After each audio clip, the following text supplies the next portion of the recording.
Assalamu alaikum wa rahmatullahi wa barakatuh.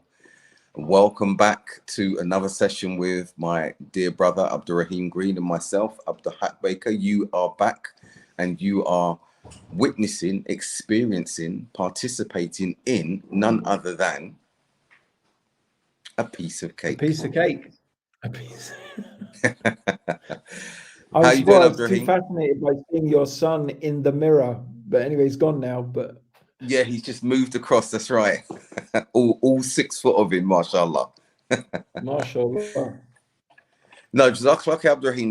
It's been. I know I was off a week. I've returned, and Jazakallah khair for your patience, and Jazakumullah khair to all of our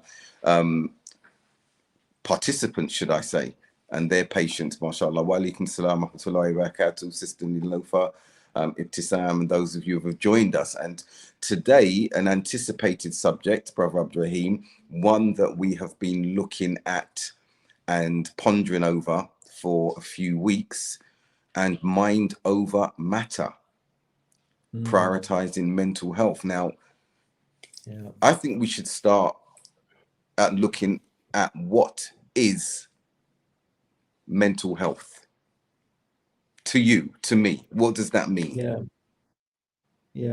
I was thinking about this, and I one of the things that I think, Abdul Haqq, bro, is that we live. I think a lot of the issues to do with mental health are often to do with the paradigm in which we live. In other words, the social construct, the ideas, of what it means to live the good life, right? What it means to be a human being, what it means to be normal, what people think life is for and what life is about. And I think that part of the whole discussion about mental health, like so many things, bro, this is what I'm finding. And I've literally known this since I became Muslim, but it just becomes more and more clear. It's the blacksmith, bro, the whole hadith of the blacksmith, right? That, whoever lives with a blacksmith, even if he doesn't drop a coal on you and burn you, you're going to come out smelling of smoke.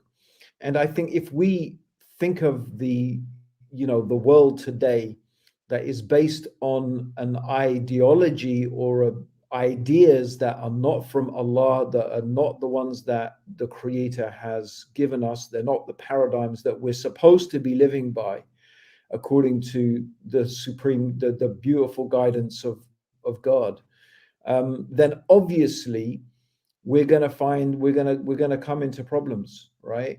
And I think, I could obviously go on and on about that, but that's basically my starting point. For me, the starting point of this whole discussion is, how do we even frame what the good life is? What is mental health? Like, what is the context in what we're talking about mental health, right?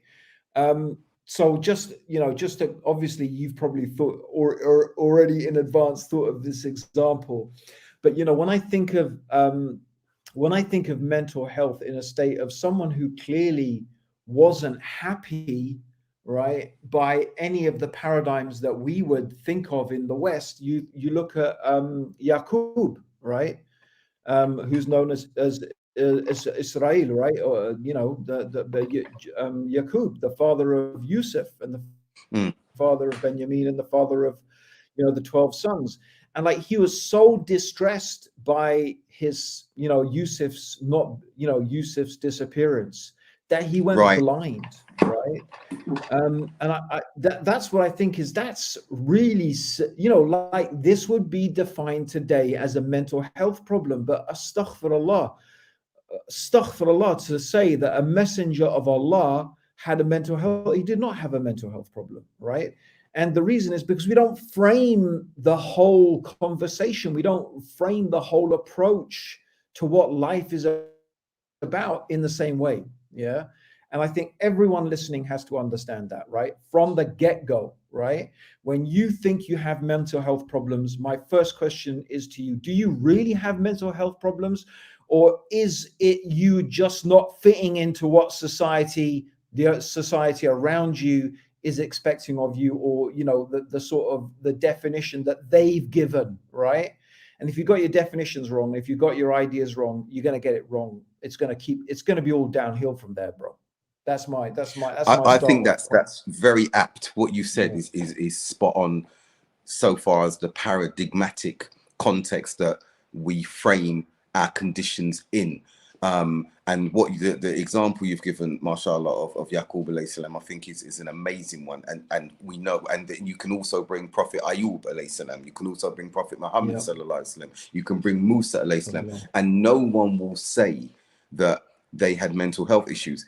But this is not to, I understand what you're saying. You're not marginalizing and disparaging the real mental health that exists. There are those who do have mental health issues, and they are clear. But again, society today allows individuals to lean on so many crutches that when they're unable to deal with something that, as you've mentioned, if we go back to our grandparents' times, were not considered mental health issues. Okay, they addressed things, they got on, there were challenges of life.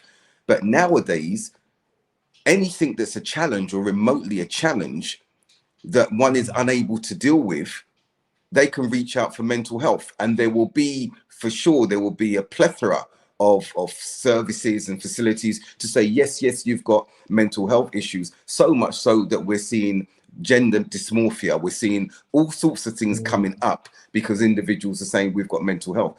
Again, it's not dismissing the genuine examples, and we will touch upon that. And I believe that since obviously embracing Islam, and you and I know the difference being non-Muslim and becoming Muslim, and I feel, speaking to what you said, that what we are doing today, mankind does today, is only concentrate on two aspects: intellectual and physical. So as long as we're satiating or satiating, however you pronounce it, the mental, the intellectual, okay, where that mental engagement in things, it may be literature, it may be music, it may be whatever for non-Muslims and Muslims. And as long as the physical, the carnal, the what we enjoy of eating and consumables are being fulfilled, then we feel that that's it. But clearly it's not. We only have to look at the famous musicians and stars and everything who have got everything in those two realms, if you like, and they're miserable. And some have even committed suicide. And the reason being, Abdurraheem, is because, as you and I, when we were giving dawah in the 90s, we'd mentioned, they're not paying attention to the spiritual nourishment. And like you can eat physically impure and damaging unhealthy food, the same way you can even neglect spiritual nourishment or take in the wrong spiritual nourishment, which still results in the same thing: a destruction of the soul, a damaging of the soul. And I agree with you. So I feel that this aspect, this spiritual aspect, is something where, let's look, you hear of societies being godless, of being spiritualist. That is a reality that's there. And that's from there emanates mental health crises, not the ones we're going to talk about from the perspective of medical, but the ones that we are seeing in society today, where there's a lack of contentment, there's an absence of satisfaction and solace, and it's because of these particular aspects here. And we know from the Quran, verily in the recitation of the Quran do the hearts find rest. In the dhikr of Allah do the souls find that tranquility.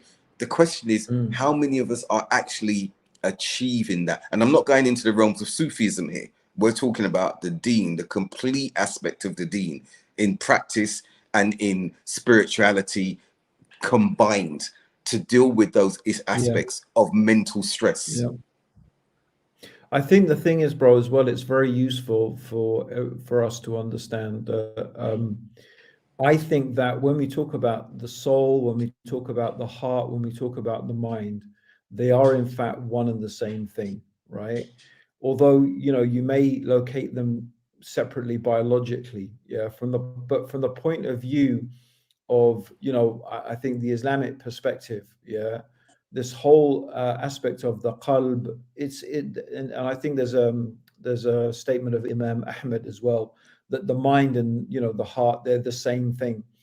And so this whole topic of purification of the soul, this is a topic in Islam. They don't just call it, it's just not called mental health, right? In the Islamic tradition, it's called suluk, yeah. Or to be fair, I guess from the civilizational perspective, that's what they've called tasawwuf, right?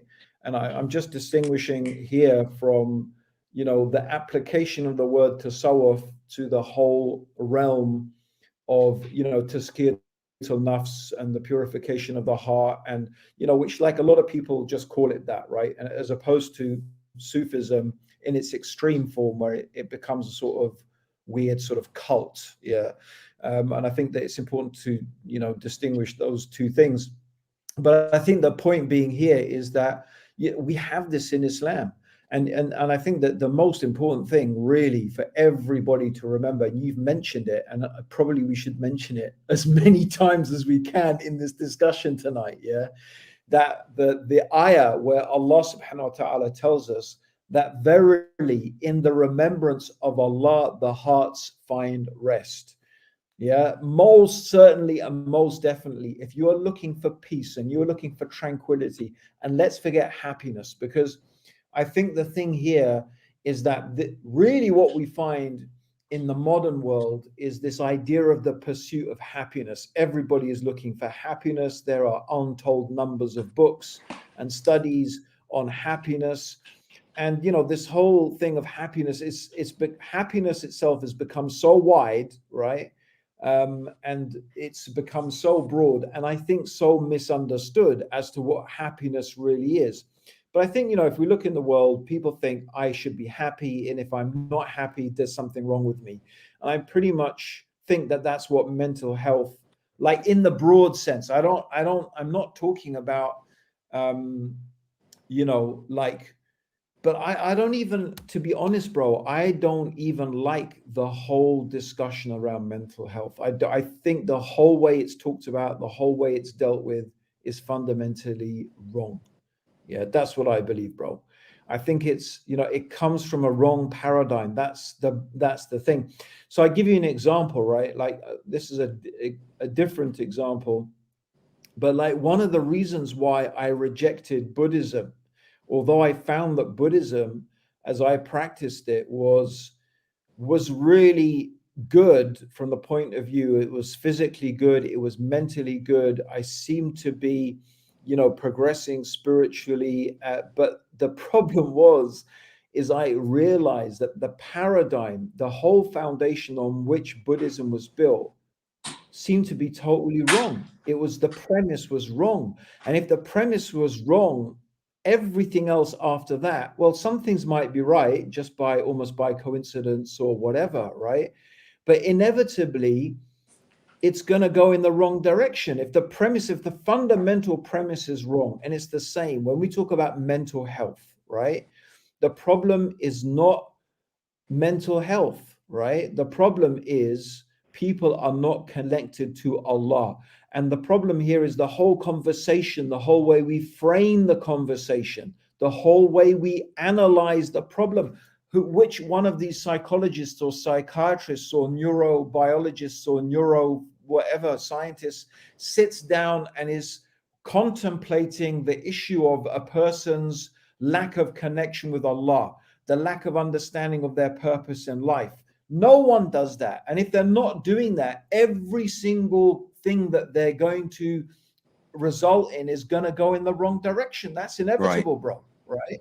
Right. And so even things when we talk about autism, right? Like you think things that, we could say that's a genuine mental health problem, autism. Let's say, is that something we'd probably agree but is it really a mental health problem?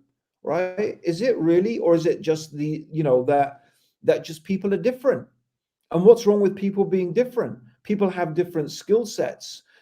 For example, shyness is good in Islam. The Prophet sallallahu, there were people who were really shy, and someone was being criticized for being too shy, and they said, don't criticize him. The Prophet said, in shyness is all good. You know, autistic people can be very, very shy, right? But in a society where you are encouraged to be, you know, a bit like you and me, you know, quite alpha male, outgoing, confident, loudmouth. We can chat a bit of chat. You know what I mean? Yeah.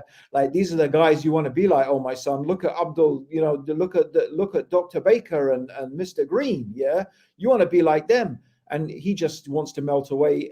But what's with being shy? There's nothing. It's a good thing in Islam. Shyness is a good thing. Keeping away from people and avoiding people. There's so many things that encourages, you know, stay to your home and avoid the streets and don't sit on the streets. And, you know, things that we think, oh, this is the, you know, like that would be considered like you have a mental health problem, but it's considered to be a virtue in Islam, right? You could be really shy around girls. Oh my God, what's your problem, right? That's a virtue in Islam to be like that. So here's the thing: is there may be things that are actually mental health problems, and they are virtuous in the sight of Allah subhanahu wa ta'ala. That's what I'm saying. The whole paradigm is wrong. The whole framework is wrong. And I think it's very, very problematic and very, very dangerous, bro. I think this is the thing, right? And even when we talk about this mix and match, and I mean, look, I'm super interested in psychology. I think it's really fascinating, but I'm fascinated it from the perspective of the insights it can give into, you know, how the human mind works and how it doesn't work, right? But I'm really not convinced that I would love to have some specific examples, right? Okay, I have a mental health problem.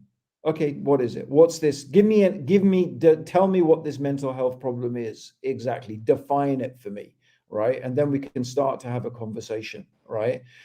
Because that's where I have to start from, really. So, I mean, I'd be interested to hear from you, bro. What would you consider to be, you know, genuine mental health problems as opposed to sort of, you know, diversionary, you know, no, alhamdulillah. And I think very good point. I think Lucy mentioned, I think with autism, it's a neurological condition. Okay. So yeah, and Lucy Wynne Jones, thanks. They cannot read emotions for the same extent. Now I've got this brother, mashallah tabarakallah, that I've been working with remotely, a Muslim disability awareness, and I've got his wife, mashallah, founded this particular organization, should I say, but he has a genuine condition. Okay, and when we see, he basically he's diagnosed with intellectual disability, language developmental disorder, childhood autism. So this condition has inhibited his development. His wife founded it. Unfortunately, she passed away. She founded this organization with regards to Muslim disability awareness. So there are legitimate. Okay, can I deconstruct all of that then? Let me ask you to deconstruct that. Yeah, when you say disability, when you say he's not able to function properly, by whose criterion? By whose standard of what does functioning properly mean? Medically, right? I think we're talking medically here. So, for example, I will give. When I come back to a point. So, for example, his condition that he was born with, 𝗠𝗶H atresia and tracheoesophageal fistula. Okay, just tell us what it is, bro. We don't need Latin. So we're not medical doctors. Now I hear you, but when I want to speak from a personal perspective, when my son was born with tetralogy of Fallot's, okay, and attached to that was DiGeorge syndrome, okay, and we had to research and see what the effects of that would be, and he had it in the most mildest form, and thankfully, alhamdulillah, but we saw the severest form, and there were different degrees of psychological issues that could affect them, that could become more pronounced as they grow older. Okay, now that's recognized. I've seen that. I've witnessed that with my son in the mildest form, alhamdulillah. He's leading a normal life to the best of his abilities and everything, alhamdulillah, and he's doing quite well. So there are medical, clinically diagnosed mental health markers, conditions that are actually there. And I think those ones there, I think when we speak about those, I want to speak about those in a little bit more detail about how we, as a whole, address those with genuine issues. The ones that you're speaking, the category that you're speaking about, I'm with you on that. Today, it's a trigger. You'll hear someone who cannot deal with a stressful situation, or let's say you and me are getting into a discussion. You're like, oh, my mental health, Abdul Haqq, I can't do it with my mental health. This is your way of shutting down everything else. You may have an emotional thing. You may have an emotional issue. You may have stress, but the facilitation of all things mental health, that spectrum has become so wide now that what you're speaking about, I understand that. When we unpack mental health, we've got to divorce it from those genuine, Bro, diagnosed, listen, established cases. The thing is, bro, for me, right? For me is the whole structure of the conversation. So it's very interesting listening to you as a person who has experienced this directly, yeah, within your own family, yeah. Yeah, I mean, the thing is that for me, it's the framework around the discussion, right? Because I have fundamental problems with that framework. That's that's what I'm saying. I have problem with the framework, yeah. Because basically, let me break it down for you. What you have is a bunch of people who are basically justifying their own existence. And I'm talking about here the medical establishment, right? And they are literally inventing year by year, day by day. They have a book, you know, there is a book that lists all these mental healths, and it's getting bigger and bigger and bigger and bigger. And obviously the temptation for these people is to simply diagnose almost everything that they consider an aberration to be a mental health problem, right? So, I mean, who are we to say it's genuine? If these experts in the field and these scientists have decided to put it in their big book and say it's a mental health issue, then it's a mental health issue. But for me, the whole process from the beginning of the very thing of the diagnosis itself, the very approach that we take in saying that this person has a genuine mental health problem, I think we have to go back and we have to look at it from an Islamic perspective, right? And I think from the Islamic perspective, and you know, that seems to me is that it's simply the question: is someone responsible for their actions or not? That's the thing, right? I think the term is mukhallaf in Arabic, right? Is the person responsible for their actions? Are they accountable for what they do or not, right? So are they accountable for praying? Are they accountable for fasting? Are they accountable for any number of given things? So this is where it starts, right? This is where we have to start. Is the person accountable or not? Can Now, I interject there, Abdul? is genuinely not in the position where they are not accountable, and we can say, no, even this person's 30 years old, but we know their state of mind is such that they cannot be considered responsible and accountable. That is it. That is the only issue that we consider to be genuine mental health problem from an Islamic perspective. I don't mean from the perspective, of functioning in society. I mean that, and I think that's how we should start. You understand, bro? That's sorry for interjecting, but isn't that we're talking here about sanity and insanity? That's where we're talking about the ability to look after yourself, and maybe not necessarily, because someone, I would say my 9-year-old boy, right? He's not insane, right? He's not insane. He's a 9-year-old boy. He's extremely smart and he's extremely capable, and he probably do a whole ton of things that a lot of adults I know can't do. Yeah. But he's not responsible. He's not accountable, right? He's not considered to be at that age where he is responsible and accountable, right? Because he has not reached that stage of mental awareness, right? Where he, so some people get stuck at a certain stage of mental development, right? They don't grow those abilities that a person is considered to have to need to be really accountable within the context of the religion and society, right?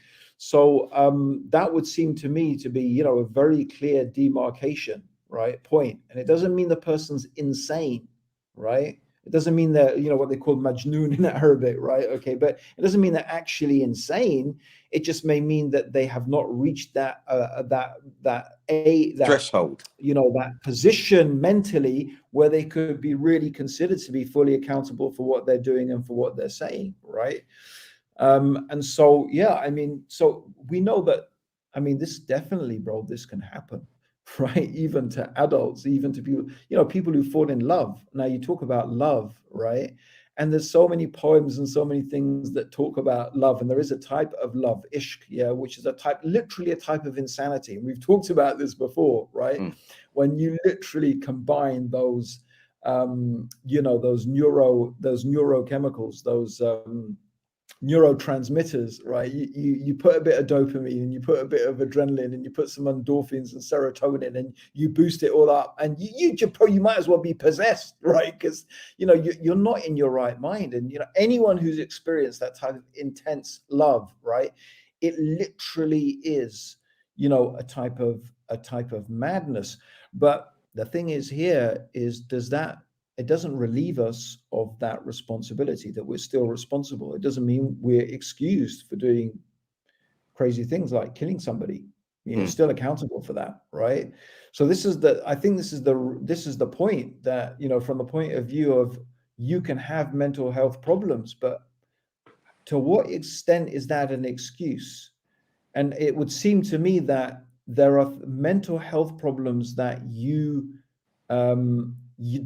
have power over, and that you can avoid, or you could have avoided, right? And it's interesting that we're talking about Sufis, right? It's interesting that Ibn Taymiyyah, and I think he talks about, you know, some of the Sufis who reached this ecstatic state, and then they said some like words of kufr, right? And some people excused it by saying, well, they were in a state of madness because they were literally intoxicated. And it's interesting that Ibn Taymiyyah accepted that possibility, but he said, but they didn't need to get themselves into that state of intoxication, right? You can avoid that. You know that if you get into that state, you're going to do those crazy things. And that's the point that we're talking about here, right? Mental health can't be a cop-out for you not following the path of guidance. Yes, you may have mental health problems, right? But did you cause those yourself? You may watch a lot of porn and that may give you a mental health problem, and you start calling women bitches and this and that and having you did that to yourself, right? You made yourself sick by your behavior, right? And it's not an excuse. And that's the difference, bro. I agree with you. There's things that is a byproduct of a genuine mental, what you call it, physiological condition, that you don't have any control over that, right? And mental states that are a byproduct of your wrong life choices. Right. And no, that's right on point, Abdurraheem. So when we look at those who perpetuate their own problem, we see that, for example, now in social media. We see that with what's happened around the pandemic and this fixation on particular narratives, whatever those narratives may be. We see, for example, as you said, shyness is good. We've seen that an embarrassment amongst young people now to be called a virgin. That's something that's not virtuous. And it moves on. You see these movies over the decades have come about that there must be something wrong with me because I've still got my virginity at 18, at 15, at 17, at 19, or whatever. We discussed recently about the incels and some of them feeling sorry for themselves to the extent that they feel they've got a mental health issue. It's self-perpetuating. Everything you said there, I agree entirely with. Now, one of the areas I think as well, though, is how we, and moving up slightly tangentially, how we deal with those with established mental health conditions. And there's a sort of shunning or impatience, and I'm talking genuine cases now, not what you and I were speaking, the crutch that everyone else is holding on to because society has said you can hold on to these. But the genuine cases where you and I can see, we've met individuals that have problems. You can see it when you engage with them. Those who come in as Muslims, and they need that time. They need that attention. they need that patience. They're not asking of it from you, but you can see they're not fitting in as a regular, whatever that is defined as, person is. Yeah. And they're shunned. And I've seen that. I've seen that, Abdurraheem. Yeah. I've seen that. I've seen But an I mean, impatience, obviously, an you and me, bro. intolerance. Yeah. And we need to look at that as Muslims. Okay. And one of the examples that comes to mind now, and I'm not saying it's a mental health issue, but let's look at something that was very transparent, apparent. The individual who came into the mosque of the Prophet sallallahu alaihi wasallam, Masjid Nabawi, and urinated. And the response of the Sahaba were to go and attack, and the Prophet sallallahu alaihi wasallam stopped and said, no, let him finish relieving himself. And let's look at the hikmah, the wisdom behind that, because if they'd all dived on him, he would have, I'm going to be frank, he would have sprayed everywhere. That's one thing. Okay. Everyone The mess would have been even wider. Okay. Two, they would have sold themselves from trying to prevent him, and he would have the impression that would have been left upon him at that particular point. He's come to a masjid for a reason, to be he didn't come to disrespect the mosque. This is the masjid. It's one thing that's clear. He didn't come to disrespect the masjid. He was a Bedouin. He was an Arab. This was he was not from the same tribe or understanding as those who were there. He was a Bedouin, but there was an understanding. There was an understanding. There was a patience. There was a tolerance. And I know that's not a prime example to use equating to mental health, but the point I'm saying is, someone came in, but it's and a very, was different. Very good example. Was it's a different. Good example. And I think it's a really good example. We need to learn how to be with those who, let's say, society considers them different. Let's say our community is its composite structure is of a particular type or particular mosaic of people, but we've got a minority of individuals who are a particular way that we see maybe from a mental, psychological perspective. We've got to stop marginalizing them and shunning them and showing intolerance. And that's something that society, I think, has shaped many of us to do. Yeah, bro, listen, I mean, it's very interesting, very, very interesting discussion. Yeah. And I think the thing is here is that a lot of our listeners now, right, will be very, very familiar with what I'm going to say. And it goes back to what I started this whole conversation with. How do you frame mental health? How do you frame it? What is the definition of good mental health? Because in order to be able to understand if someone is mentally ill, you have to be able to have some sort of definition and some sort of baseline of what you say a person is mentally healthy, right? You can't define what is ill without having an idea of mental health. But really, in reality, when we're talking about mental health from a Western perspective, almost always mental health means you're just not doing what everyone else in society does. And by the way, it's not just the West. Everyone does this. So hello, everyone from the Pakistani community. I know you're my favorite target, but it's only because I know that community better than any other Muslim community, because I'm married, my wife is from that community. And yeah, I've been brought up with it more than anything else as a Muslim.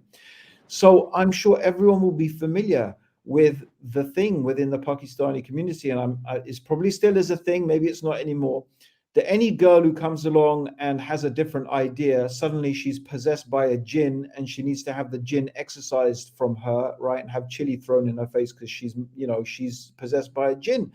And like, for me, it's like, well, that's just how people behave in my culture. That's how we just do stuff like that, right? Yet within that culture, that person is considered to be mentally ill.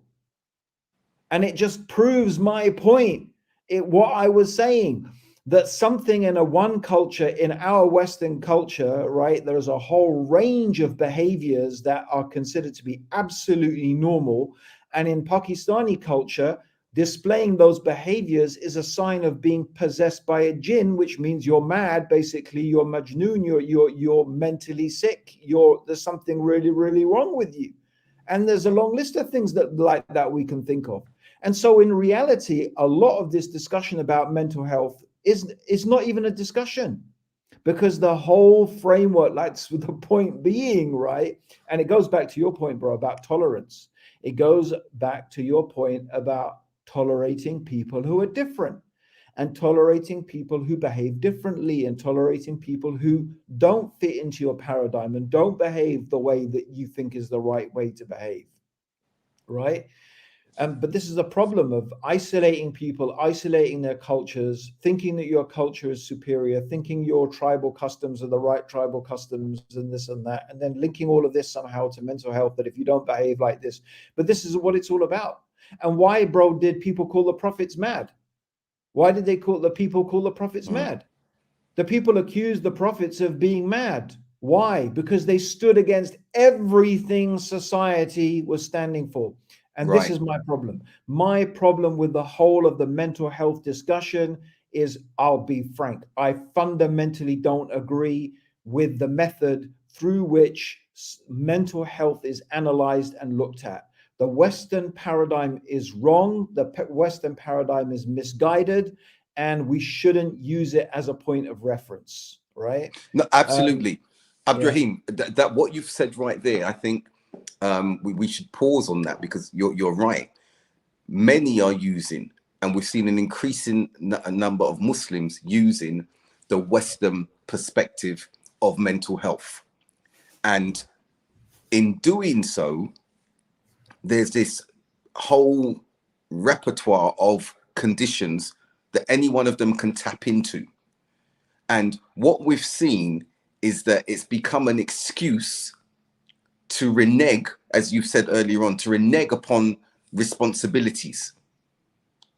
And when you go down and traverse that particular road, you can continue looking for excuses until the cows come home, to neglect family responsibilities, neglect individual responsibilities, neglect a whole element of them. Again, I want to make it clear to the our audience that we're not talking about those genuine cases. And those genuine cases, increasingly living out here in the Middle East, mashallah, we've got some excellent doctors here, Abdurraheem, and when they are doing their diagnosis, and these are practicing Muslims, you can see that they're looking at prophetic guidance, as well as medical terms that and medical conditions that are agreed upon, universal, from their own research, not just taking lock stock everything that comes from the West, which unfortunately was something that we were familiar with previously. So when we're looking at, again, what I've termed using mental health as a crutch to renege on all sorts of responsibilities, the only way to counter that is to go back to what we started with, what you highlighted in the beginning, with regards to our spiritual focus, and and contentment, as you said, not happiness, but contentment, because contentment is a lot more comprehensive than happiness. We hear these things, in pursuit of happiness, and the things that you end up pursuing, when you get to that ideal, you realize you're not happy at all. You realize you've compromised and left aspects. People have left the deen. People have discarded elements of who they were, their own identity. And that brings us onto the next point, mental health. And it equates to an extent, and I'm putting this out there as a thought, to identity, knowing thyself, knowing oneself. And in getting to, if you say, well, I don't know myself, then we have to go back to the one who does know us, Al-Khaliq, okay? And what he says about our creation. This is very important that we look at this, that we go back to the one who created us and what he says about our creation. Because today everyone will say, well, I'm a bit of this, I'm a bit of that, making excuses here, why I don't do this, why I don't do that. You've got individuals who explain, well, I only pray this amount of times and that's because such and such. Yeah, okay, but you're Muslim, yes, then it's prescribed 5 times a day. You're Muslim, yes, then such certain things are prescribed. Allah's given us the best. He's provided and prescribed things for us that are the best. But today, everything we can eschew, everything we can marginalize because of our mental health. And as you said, it has, as some of our audience have said, we are making excuses to fulfill desires and weaknesses as well, Abdurraheem. The weaknesses have become the rationale for our mental health excuse. Yeah, I think the thing, bro, it's very interesting that when we talk about, I was thinking about this, like mental health, right? So when we talk about health, right? So like generally most of us know, right, when I'm not well, and I'm talking about physical, right? There's something wrong with me. I have a pain here, or I have, something hurts, yeah. Or, I just feel tired the whole time and I didn't used to feel like that, right? So that's because we have a baseline of what we believe is normal, normality, right? What it means to be healthy. But here's a thought.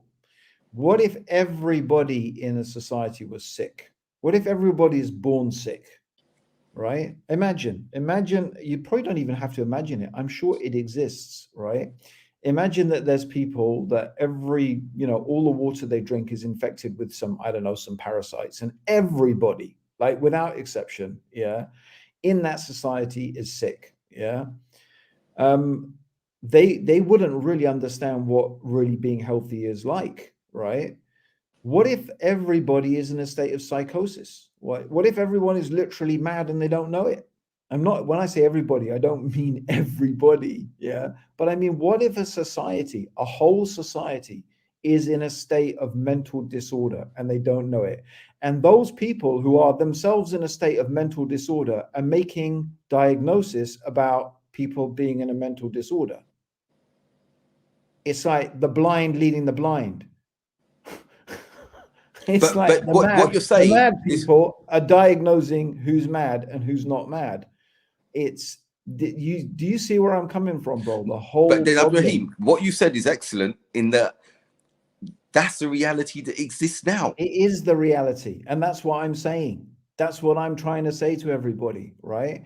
That's exactly what's happening today, the beehive. That's what I believe the state of the world is.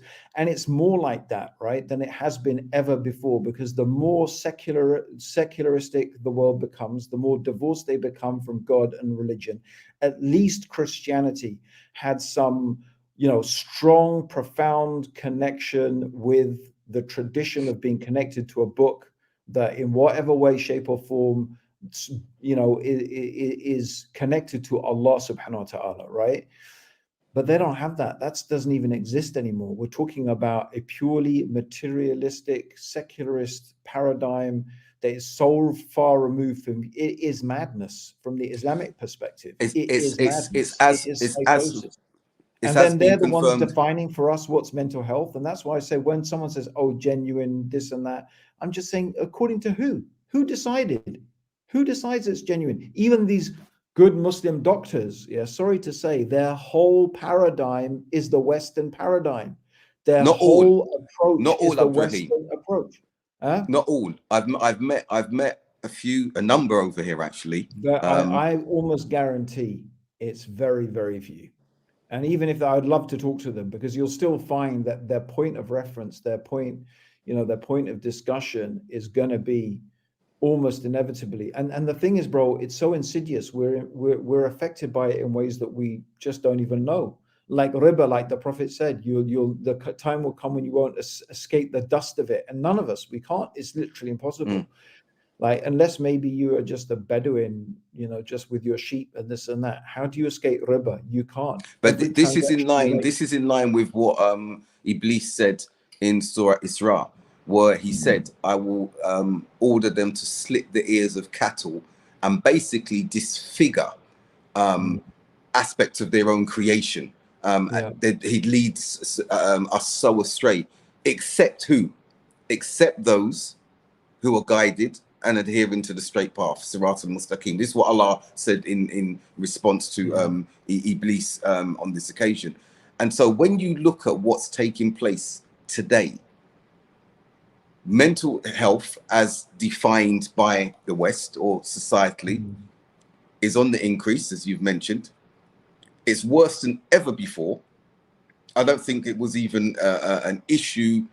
There had to be very severe cases, as we knew, 40s, 50s, 60s, in that way. Now, everyone and anyone can claim mental health. But To the I extent I think it's genuine, mentioned bro. gender I dysmorphia. think I don't think We've we should. gone down that, we've Yeah. gone into that rabbit hole so far, and there's not one element of spirituality or spiritual connectedness, the right spiritual connectedness, that will redress the imbalance, except the deen, obviously. But no one is speaking about that. No one is speaking to that. Even Muslims now, as I said, as crutches, are using this as a crutch to lean on with regards to again shunning particular aspects of responsibility, of their reality, of their existence, and it's being accepted. Yeah, I think the thing is, bro, here is that look, it's not that I'm not empathetic. It's not that I do think that people really do genuinely have mental health problems, and it's not a crutch. It's just that, it's the reality. What I want to say is, it's okay. You do have like in the same, but unfortunately, what's happened is, look, a person used to say my iman is low. Now they say I have a mental health problem. Actually, really, it's not. Most of the time, it's not. It is a mental health problem, but it's an iman problem, right? It's to do with you not being connected to Allah. It's to do with you not realizing that life is a test, life is a struggle. Allah is going to test you with your mind, with your mental health, right? And it's fine. It's okay. Yeah, that's what life is about. Be patient.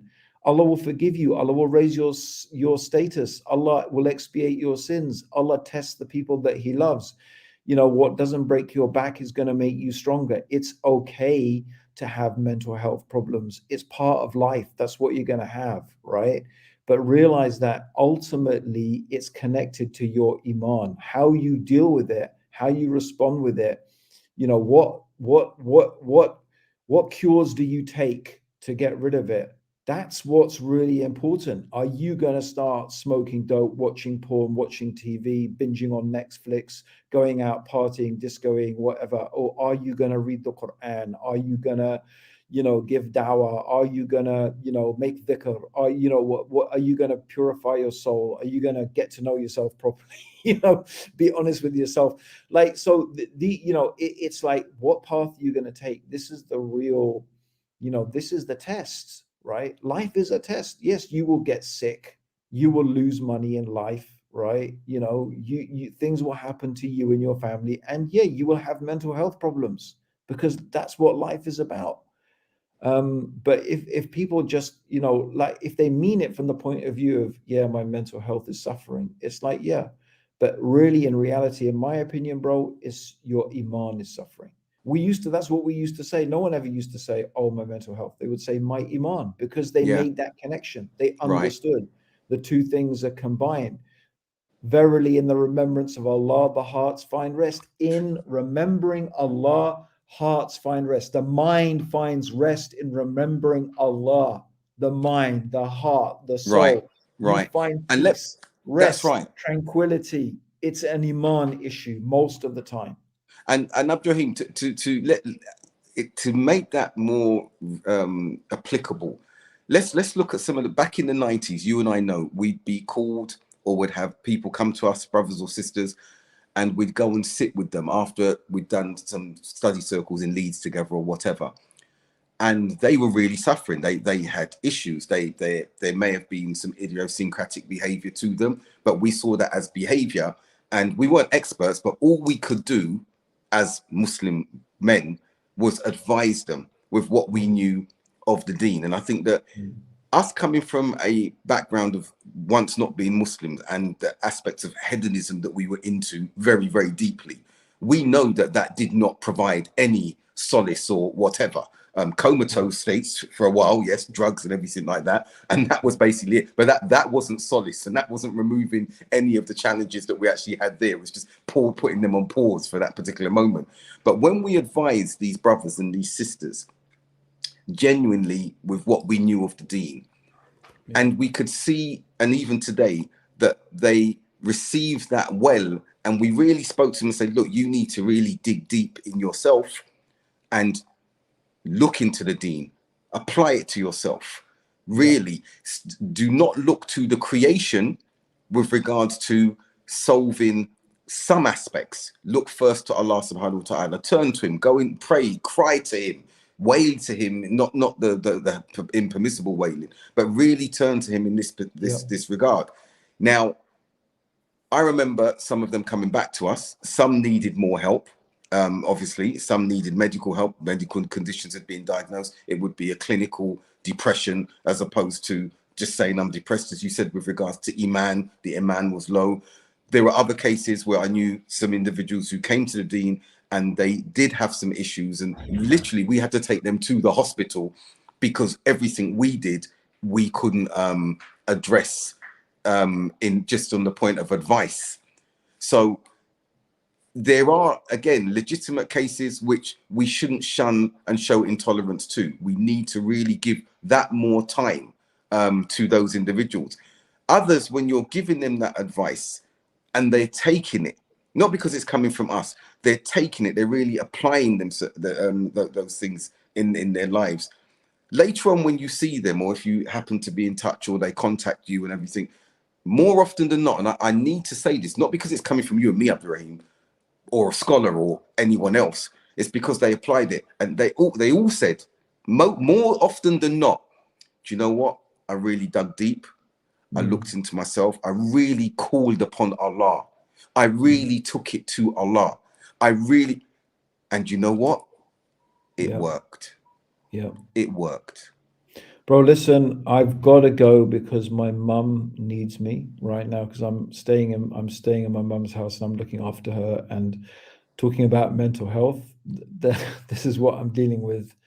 You know, anyone who has an elderly parent who literally can't remember things from minute to minute will know what I'm dealing with. So that's just like what can you do? This is it's interesting because that's a proper physical condition. You know, someone, what can say hi, mum, for me, if they literally can't remember something from 1 minute to the minute. So yeah, I got to go and help her out and look after her. No, so, I think this is again, I used the word apt in the beginning. I'll use the word apt now. Our shows deal with real life issues, Abdurraheem. This is a real life issue. Please say hi, hello, mum. She won't know who on earth I am. Okay. And this conversation, I think you met my mum, yeah. She might not remember me, I don't know, but say hi, mum. Give her a kiss on the forehead for me. And say he's your darker colored son. Okay, so that if she forgets. But no, you go and deal with that, Abdurraheem. And I think that we need to continue this conversation. There's a lot more. Everyone who's watching and listening, no, we're not experts, but we are Muslims who have some experience, personal experience, and do have some observations on this. And this is why we're sharing it with you, and you're sharing with us. So I'm going to say from him over there, and from him over there, it's been a piece of cake. It's been a pleasure. Assalamu alaikum wa rahmatullahi wa barakatuh. Wa alaikum salam wa rahmatullahi wa barakatuh.